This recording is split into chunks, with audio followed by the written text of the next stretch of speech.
인생의 최고되는 목적은 하나님을 영화롭게 하고 그분을 영원토록 즐거워하는 것입니다. 그렇다면 어떤 사람이 하나님을 영화롭게 하는 사람입니까? 오늘 본문에 보니까 감사로 제사를 드리는 자가 나를 영화롭게 한다고 말씀하십니다. 구약에서 말하는 제사는 신약의 예배와 같습니다. 그렇다면 감사로 제사를 드리는 자, 다시 말하면 감사로 예배하는 자는 어떤 사람입니까? 실제로 감사함으로 아뢰는 사람입니다. 감사로 기도한다는 말입니다. 기도는 예배의 중요한 요소 중에 하나입니다.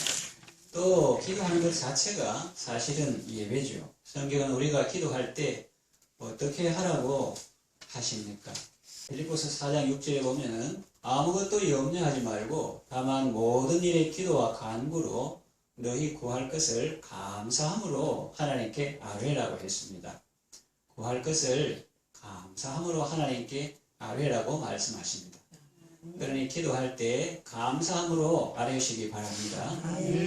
혹자는 이런 생각을 할 수 있습니다. 기도한다는 것은 뭔가 부족하고 아쉬워서 하나님께 도움을 요청하는 건데 어떻게 감사함으로 드리지? 나중에 응답해 주시고 해결해 주시면 감사할 것이 있겠지만은 아직 응답도 안 받았는데 이제 기도를 시작하는데 무슨 감사할 것이 있지? 그런 생각할 수 있습니다. 성경이 감사함으로 아뢰라고 하는 것은 우리에게 감사할 것이 있기 때문입니다. 이미 받은 것이 있기 때문입니다. 그것이 무엇입니까? 우리는 하나님의 약속의 말씀을 받았습니다.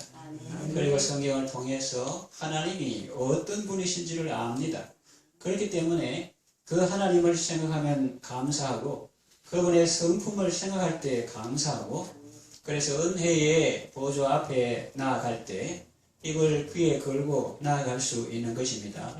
좀 더 구체적으로 말씀드리면 하나님은 나의 형편과 사정을 너무나 잘 아시는 분이기 때문입니다. 이걸 한마디로 해서 그렇지 좀 적용해보면 놀랍습니다.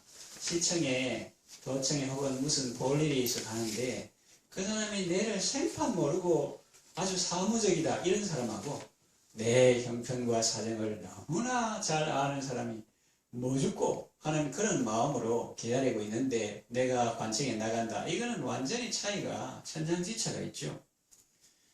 그래서 우리가 하나님 앞에 나아갈 때 기도의 대상인 하나님이 나의 형편과 사정을 너무나 잘 아시는 분이기 때문에 감사함을 아뢰 수 있고 또 하나님은 사랑이 많으신 분이기 때문입니다.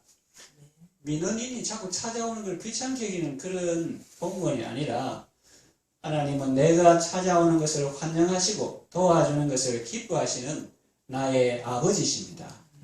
그리고 하나님은 능력이 많으신 분이기 때문입니다. 어떤 사람은 선생님 말씀이 옳고 바른데 제가 더 이상 해드릴 것이 없습니다. 이런 답변을 우리가 들을 수 있습니다.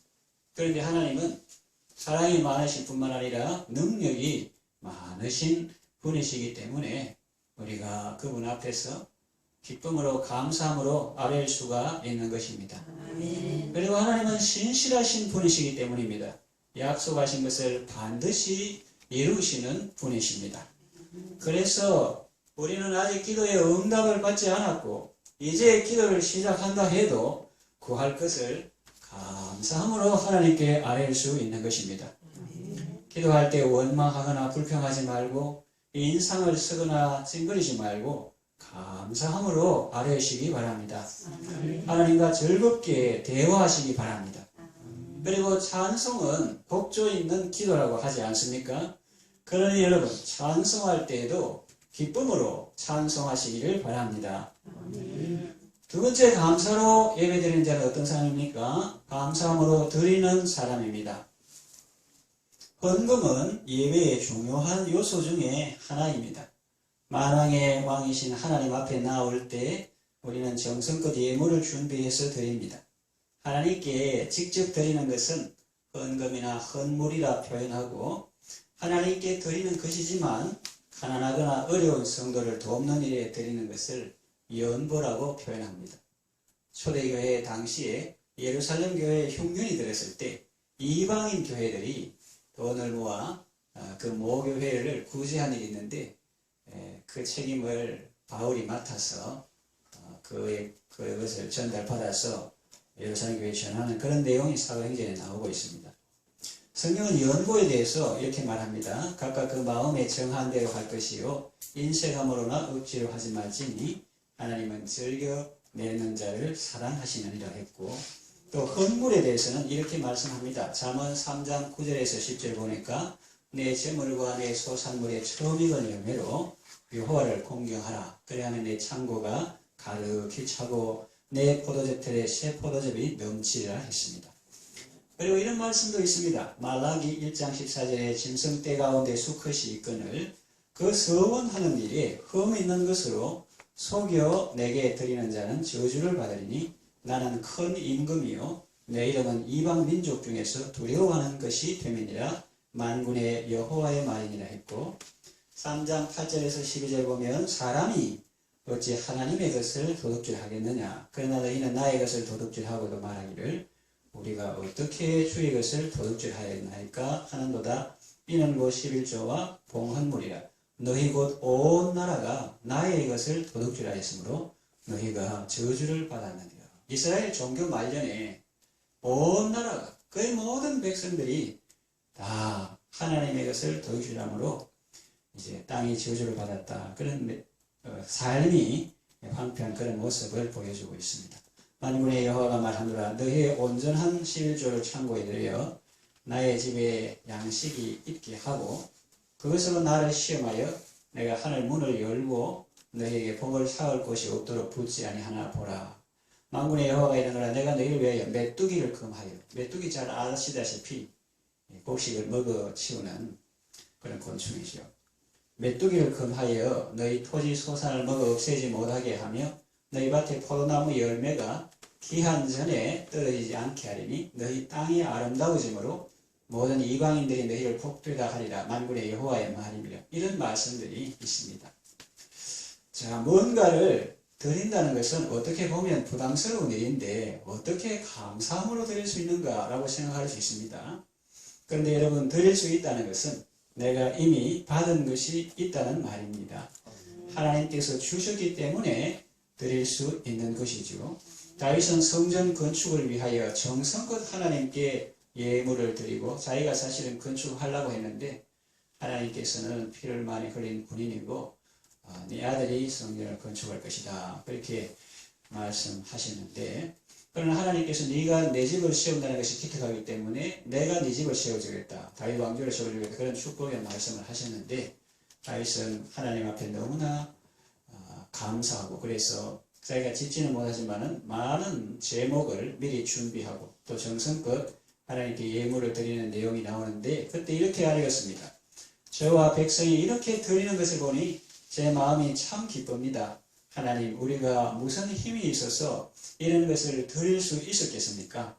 주께서 우리에게 주신 것들을 우리가 도로 주께로 돌려드렸을 뿐입니다. 그러면서 기쁨으로 드렸습니다. 군대 간 아들이 훈련을 마치고 집으로 오면 어머니들은 이것저것 아들이 좋아하는 음식을 정성껏 만들어 먹입니다. 그것을 부담이나 일로 생각하지 않고 사랑하는 아들을 위하여 기쁨으로 섬기죠. 사람에 대한 것도 그런데 우리를 사랑하신 하나님에 대한 것은 그게 비할 것은 아닙니다만은 정말 우리가 기쁨으로 감사함으로 섬길 수가 있는 것입니다.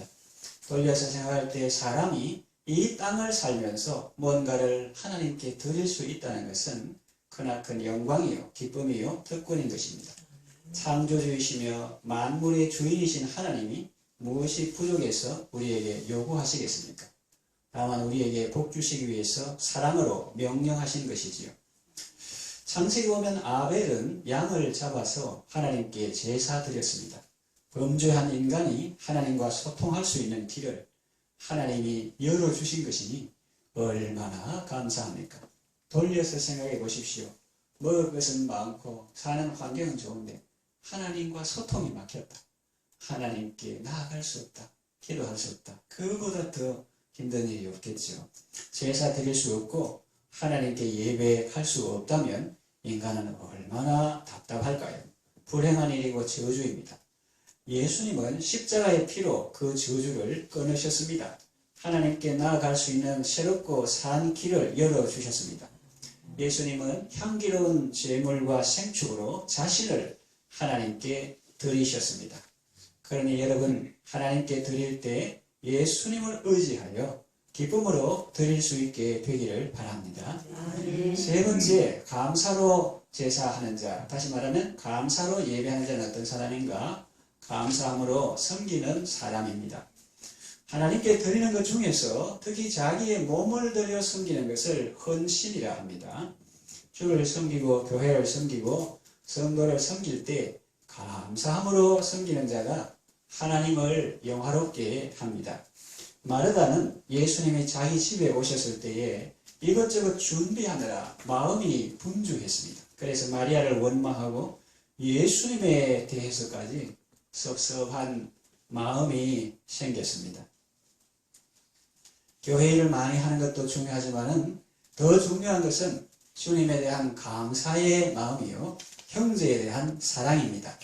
일은 많이 하는데 주님에 대한 감사는 없고 아침 일찍 포도원에 온 일꾼처럼 주인에 대해 섭섭한 마음이 생기고 형제에 대한 사랑이 없고 긍휼의 마음이 없고 형제를 판단하고 비난한다면 그 사람은 일을 잠시 내려놓고 주님과의 관계를 회복하는 일에 힘써야 합니다. 우선순위를 회복해야 합니다. 우리가 하나님을 도와주는 것이 아니라 하나님께서 우리를 살려주시는 것입니다. 제가 농촌에서 사역할 때입니다. 집사님 중에 한 분이 연로하시고 거동이 불편해서 교회 출입을 못하시고 집에 계실 때 저는 주일 오후 예배를 마치고 아내와 함께 신방을 갔습니다. 그 실명입니다. 김춘자 집사님이라고요. 그때 하신 말씀이, 목사님 젊었을 때 교회당에 가서 청소하면서 토요일 오후에 우리 구역 당번이라 가지고 청소하면서 찬송하면서 그때가 참 좋았습니다. 그랬습니다. 그렇습니다. 여러분, 젊음은 젊은이들이 낭비하기에는 너무나 소중한 것입니다. 하나님께서 주신 귀한 선물입니다. 주님께 귀한 것들이여 젊을 때 힘다하여 섬기시고 내 발로 교회에 올 수 있고 내 의지로 움직일 수 있을 때 마음껏 섬기시되 감사함으로 섬기시기를 바랍니다. 네 번째, 감사로 제사를 드리는 자, 감사 예배한 자는 어떤 자냐 하면은 감사함으로 받는 사람입니다. 하나님의 말씀을 듣고 은혜를 받는 것은 예배의 중요한 요소 중에 하나입니다. 우리는 베델에서 야곱이 잠잠을 꿈꿀 때 그 사닥다리를 우리가 생각해 볼 필요가 있습니다. 저 높은 곳에 하나님께서 보좌에 계시고 사닥다리가 쫙 펼쳐져 있는데 천사들이 오르락 내리락 하더라 하는 거예요. 그 이유하고 무슨 상관인가 그렇게 생각하기 쉽지만 우리가 직접 하나님께 나아갈 수 없고 우리의 중보자 되신 예수 그리스도를 통해서 하나님의 복이 우리에게 임하고 하나님의 말씀이 우리에게 임하는 것입니다. 그래서 이 신앙생활에는 오르락 내리락이 있는 거예요. 오르락은 뭐냐 하면은 이제 우리가 기도로 하나님께 올려드리고, 거기에 대한 내리락은 하나님이 말씀으로 응답하시고, 그러니까 천군천사들이 예수 그리스도를 통해서, 우리도 기도할 때 안 하잖아요. 사닥다리를 통해서 예수 그리스도의 이름으로 기도합니다 하면서 중보자 예수 그리스도를 통해서 하나님께 아뢰고, 하나님도 그냥 돈 주거나 건강 주거나 그래 하지 않고 그 아들과 함께 모든 좋은 것을 우리에게 은혜로 주시는 거예요. 그냥 병나게 한 게 아니라 예수 그리스도를 통해서, 사닥다리를 통해서 우리에게 병을 낫게 하시고 기도에 응답하시고 그렇게 하는 거예요. 오르락 기도, 내리락 말씀, 또 오르락 헌신, 섬김, 그리고 내리락 복, 은혜 이런 거예요. 그래서 이것이 동시에 이루어질 때 그 신앙이 건강하다, 즐겁다 이렇게 볼 수가 있습니다. 어떤 사람은 오르락만 있는데 내리락이 없다. 기도를 많이 하는데 응답받은 말씀도 없고 헌신 수고는 정말 많이 하는데 하나님 은혜가 없다. 그럼 정말 힘들고요. 또 반대로 어떤 사람은 내리락은 있는데 오르락이 없다. 은혜는 많이 받고 복은 많이 받고 많이 하는데 헌신도 없고 성경도 없고 그것도 위험한 것이죠. 그래서 이 식물이 자랄 때 물관, 채관, 부름켜 이런 걸 통해서 또 이파리의 광합성 이런 걸 통해서 수분, 양분을 공급받고 또 이렇게 열매를 맺는 것처럼 그 소통이 잘 될 때 하나님과의 예수 그리스도를 통해서 하나님과 교제하는 이것이 잘 이루어질 때 건강한 신앙생활을 할 수 있다. 그렇게 볼 수가 있습니다. 그래서 이 감사함으로 받는 사람이 이제 감사함으로 예배하는 건데 이 하나님의 말씀을 듣는 것도 예배의 중요한 요소 중에 하나죠. 앞서 말했던 기도라든지 헌금이라든지 헌신 이것도 예배의 중요한 혹은 삶의 예배의 중요한 요소인데 이 말씀을 듣는 거, 은혜를 받는 거 이것도 예배의 중요한 요소 중에 하나입니다. 우리는 하나님의 말씀을 들을 때 감사함으로 들어야 하겠습니다. 사람이 하나님의 말씀을 들을 수 있다니 이 얼마나 놀라운 일입니까? 이 얼마나 신기하고 감사한 일입니까? 아무나 들을 수 있는 것이 아닙니다. 이 지구상에는 지금도 성경이 없는 사람들도 있고 그 성경을 소지하기만 해도 벌을 받는 나라도 있습니다. 그런데 주의 사자를 통해서 하나님의 말씀을 듣고 또 가정에서 스스로 말씀을 읽을 수 있으니 이 얼마나 감사한 일이며 이 얼마나 복된 일입니까? 중국 지하교회 성도들이 성경책을 공급받고 그 책을 안고 기뻐하며 뛰는 영상을 본 적이 있습니다. 여러분은 하나님의 은혜를 받을 때 감사함으로 받고 있습니까? 혹 하나님의 말씀이 기록된 성경책에 먼지가 쌓여있지는 않습니까? 그래서 우리가 이 하나님의 말씀을 들을 때, 성경을 읽을 때 감사함으로 받는 이것이 감사로 예배하는 자고 또 이런 특별 계시라고 하는 문서 계시라고 하는 성경책뿐만 아니라 자연은 펼쳐진 성경이라고 하지 않습니까? 그래서 특별히 문서로 기록해 주신 것을 특별 계시라, 문서 계시라고 일반 계시는 자연, 인간, 역사 이 속에 하나님의 뜻을 우리가 알 수가 있습니다. 그러나 하나님을 모르는 사람이 그것만 봐가지고는 잘 모르기 때문에 특별 계시의 지도를 받아서 일반 은총을 해석해야지 그것 없이 바로 할 수는 없다 하는 것이죠. 그래서 이 자연은 펼쳐진 성경이라는데 하나님께서 창조하신 아름다운 세계를 볼 때 예수 믿는 사람이라면 속에서 찬송이 터져나옵니다. 참 아름다워라 주님의 세계는 새소리 물소리를 들으며 들의 백합화를 보며 주님의 음성을 들을 수 있습니다. 새를 보면 주님의 말씀이 생각나죠. 참새 두 마리가 한 아사리온에 팔리는 것이 아니냐. 그렇다는 거예요. 그리고 두 마리, 5마리는 두 아사리온에 팔린다. 그래 좀 더 사면 좀 얹어주는 그런 것도 옛날에 있었나 봐요. 참새 두 마리가 한 아사리온에 팔리지만은 그러나 내 아버지께서 허락하지 않으면 그 하나라도 땅에 떨어지지 않는다. 그 주님이 참새 이야기를 하는 겁니까? 잘 들어보고 한국 사람 말은 끝까지 잘 들어봐야 된다 하잖아요. 한국 사람뿐만 아니라 모든 세계 사람들. 그리고 그 다음은 무슨 말씀하시는가? 참새 두 마리가 하나 사람이 팔리는 것이 아니냐? 그러나 내 아버지께서 살아계시면 그 하나로 땅에 떨어지지 아니한다. 너희는 많은 참새보다 귀하니라.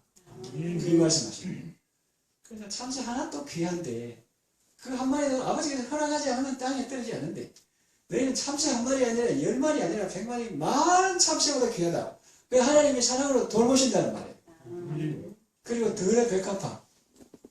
솔로몬이 모든 영광으로도 입은 옷이 이 꽃 하나만 갖지 못하였느니라 하면서 하나님께서 그 지극정성으로 돌보시는데 여러분이 바쁘지만은 그래도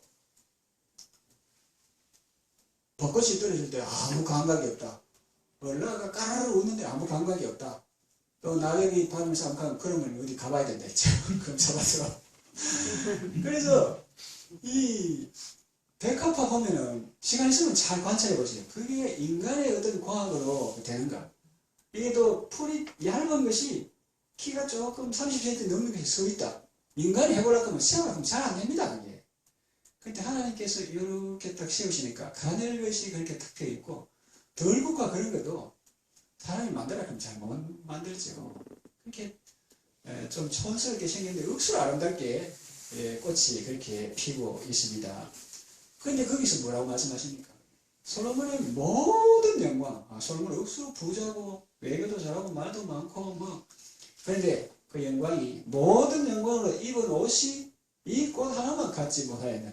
그렇지요. 솔로몬도 옷 아무리 좋아도 비 오면 다 젖고 근데 들국화는 비 와도 좋아. 더 잘자라요. 그런데 거기도 주님께서 하시는 말씀이 있습니다. 꽃만 보고 끝하면 암사만 똑같아요. 거기 뭐라고 말씀하십니까? 주님이 뭐 참새 이야기하고 꽃 이야기 하라고 하신 것이 아니고 오늘 있다가 내일 아궁이에 던져지는 덜풀도 이렇게 입히시거든 하물며 너희일까 보냐. 그 이 말씀하십니다. 그래서 그 소리 가운데 주엄성 들리니 그 특별 계시, 문서 계시, 성경에 기록된 주님의 음성을 그런 펼쳐진 성경을 통해서 잘 들으시기 바랍니다. 우리가 성경을 읽든지 성경을 듣든지 펼쳐진 성경을 읽든지 늘 하나님의 은혜로 말씀을 듣고 은혜를 받을 때 감사함으로 받으시기 바랍니다. 이 말씀을 정리하고 요약합니다. 감사로 예배를 드린 자가 나를 영화롭게 한다고 하나님이 말씀하십니다. 그러니 여러분 기도할 때 감사함으로 아뢰시고 찬송할 때 기쁨으로 찬송하시고 헌금 드릴 때나 연보할 때도 기쁨으로 드리시고 주를 섬기고 교회를 섬기고 성도들을 섬길 때 기쁨으로 섬기시기 바랍니다. 하나님의 말씀을 들을 때 감사함으로 들으시고 은혜를 받을 때 감사함으로 받으시기 바랍니다. 사람의 최고되는 목적은 하나님을 영화롭게 하고 그를 영원토록 즐거워하는 것입니다. 아름다운 인생, 가치 있는 인생은 하나님이 지으신 목적대로 사는 인생입니다. 감사로 얘기하는 아름다운 삶, 복된 삶을 살아가시기를 바랍니다.